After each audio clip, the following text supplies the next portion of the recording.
Hi friends, எல்லோரும் எப்படி இருக்கீங்க? எல்லோரும் நல்லா இருக்கீங்களா? இன்றைக்கி நம்ம வீடியோவில் என்ன பார்க்க போகிறோம் அப்படின்னு பார்த்தீங்கன்னா, எங்கள் பாப்பா வந்து உண்டியல் சேகரிச்சுட்டு இருந்தாங்க. அது எப்படின்னா, நாங்கள் எப்போதும் பாப்பா கையில் சில்லற காசை கொடுப்போம். பாப்பா வந்து அதில் எடுத்துகிட்டு போய் போடுவாங்க. அந்த சில்லற காசை வந்து இன்றைக்கி தான் மாமா வீட்டில் இருந்ததுனால அதை நாங்கள் ஓப்பன் பண்ணியிருக்கோம். ஓப்பன் பண்ணி அவங்களுக்கு பிடிச்ச மாதிரி அவங்க கேட்டதை நம்ம வாங்கி கொடுத்துருக்கோம். அந்த வீடியோ தான் இப்போ நீங்கள் பார்க்க போகிறீங்க. வாங்க வீடியோக்குள்ளே போகலாம். உண்டியல் ஓப்பன் பண்ணும்போது நான் வீடியோ எடுக்க முடியல என்னால். அதனால் வந்து உண்டியல் வந்து ஓப்பன் பண்ணி காசை கீழே கொட்டி அதை எண்ணுறப்ப தான் எடுத்திருக்கேன். அது இருக்குது பாருங்கள், பக்கத்தில் நீல கலர் உண்டியல் இருக்குல்ல, அந்த உண்டியல் தான் வந்து எப்போதும் அதில் காசு ஒரு ரூபா பாப்பா எப்போதும் ஒரு ரூபான்னு இல்லை, வீட்டுக்காரங்க வேலைக்கு போயிட்டு வீட்டுக்கு வந்தோடனே பால் வாங்குறப்போ ஒரு ரூபா 2 ரூபா நேரத்தில் அந்த காசெல்லாம் பாப்பா கையில் கொடுத்து அதில் போட சொல்லுவோம். பாப்பா வந்து அந்த நீல கலர் உண்டியல்லாம் பாப்பா போட்டுக்கிட்டு இருந்தாங்க. அந்த பக்கத்தில் இருக்க ஒரு உண்டியல் வந்து நாங்கள் வந்து வீட்டு செலவுக்காக நாங்கள் எப்போயாச்சும் அதில் போட்டோன்னா திடீர்னு தேவைப்பட்டால் அதுக்காக அந்த உண்டியல் நாங்கள் வச்சுருந்தோம். அதை நாங்கள் எடுத்துருவோம். ஆனால் இதுக்கப்புறம் அதில் போடுறத நம்ம எடுக்கக்கூடாது அப்படின்னு சொல்லிட்டு பிளான் பண்ணியிருக்கேன். பாப்பா வந்து சின்ன வயசாக இருக்கும் போதே வந்து ஒரு 1.5 வயசு இருக்கும் போதே பாப்பாவுக்கு நாங்கள் உண்டியல் வாங்கி கொடுத்து அதில் காசு போடுற பழக்கம் நாங்கள் சொல்லி கொடுத்துட்டு தான் இருந்தோம். இந்த உண்டியல் வந்து நாங்கள் 3ஆவது டைம் வந்து நாங்கள் வந்து எடுத்திருக்கோம் பாப்பா சேர்ந்து. எப்படியும் வந்து 2000, 1500 அந்த மாதிரி வந்து பாப்பா காசு அதில் போட்டுருவாங்க. இன்றைக்கி எவ்வளோ இருக்குதுன்னு தெரியல. சரி, எடுக்கிறப்பெல்லாம் அந்த உண்டியல் சேர்க்கும் போதெல்லாம் நான் யூடியூப் சேனல்லாம் ஓப்பன் பண்ணலை.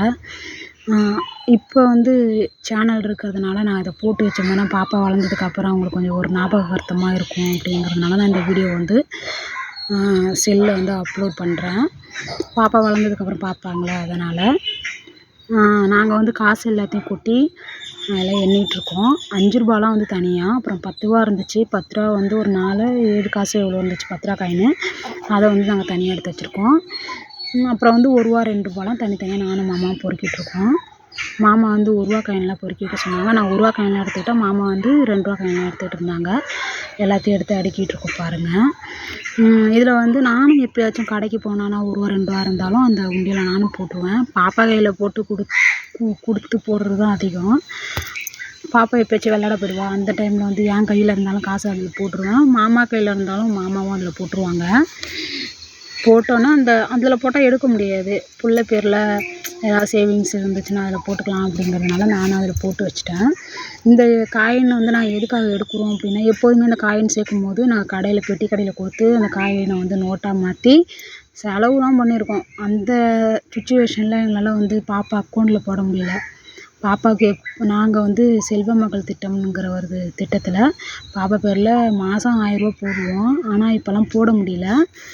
அதனால் என்றைக்காவது காசு இருக்கும்போது மொத்தமாக ஒரு 4000, 5000 அப்படி போடுவோம். இல்லைனா போடுறதில்ல.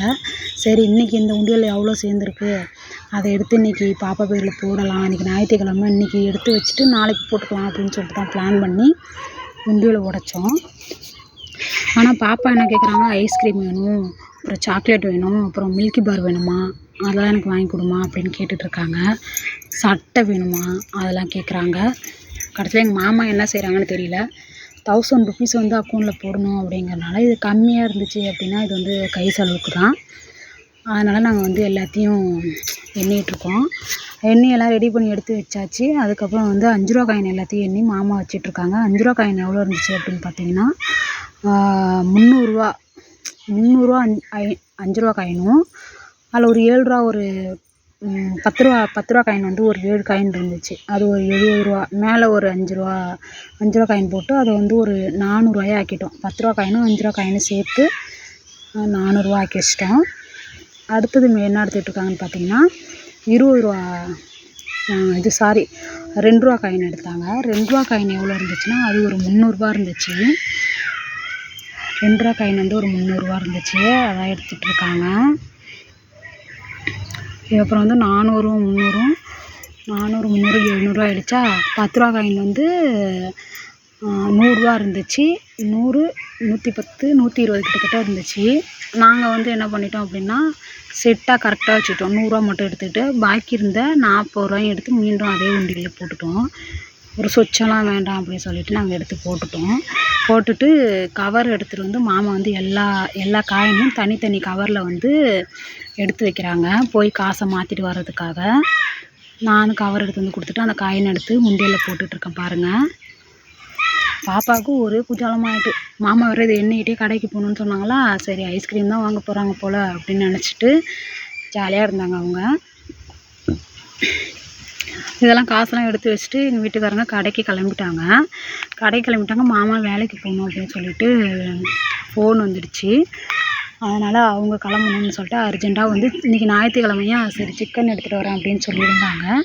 சரி அதை எடுத்துகிட்டு வரட்டும் அப்படின்னு சொல்லிட்டு நான் ரசமும் வீட்டில் சாப்பாடும் முன்னாடியே செஞ்சிடணும் அப்படின்னு சொல்லிட்டு நான் அதுக்கப்புறம் இவங்க எடுத்துகிட்டு போகிறதுக்கப்புறமா வந்து நான் செய்ய ஆரம்பிச்சிட்டேன். செஞ்சுட்டு நான் வெயிட் பண்ணிகிட்டு இருந்தேன். பாப்பா அவங்க அப்பா எல்லாம் வந்துட்டாங்க. வந்தோன்னே பாருங்கள், என் பொண்ணு வந்து பையிலேருந்து என்ன எடுக்கிறாங்கன்னு ஐஸ்கிரீமும் கேக்கும் வாங்கிட்டு வந்திருந்தாங்க. அப்புறம் சிக்கன் வாங்கிட்டு வந்தாங்க. எனக்கும் ஐஸ்கிரீம் வாங்கிட்டு வந்தாங்க. நான் சிக்கனை குழம்பு அர்ஜெண்ட்டாக வச்சுக்கிட்டு அப்புறம் ஒரு ஜூஸ் வாங்கிட்டு வந்திருந்தாங்க. அதெல்லாம் நான் குடிச்சிட்டு இருந்தேன். அவ்வளோதான் ஃப்ரெண்ட்ஸ். வீடியோ உங்களுக்கு பிடிச்சிருந்தா லைக் பண்ணுங்கள், ஷேர் பண்ணுங்கள், சப்ஸ்கிரைப் பண்ணுங்கள். Thank you friends.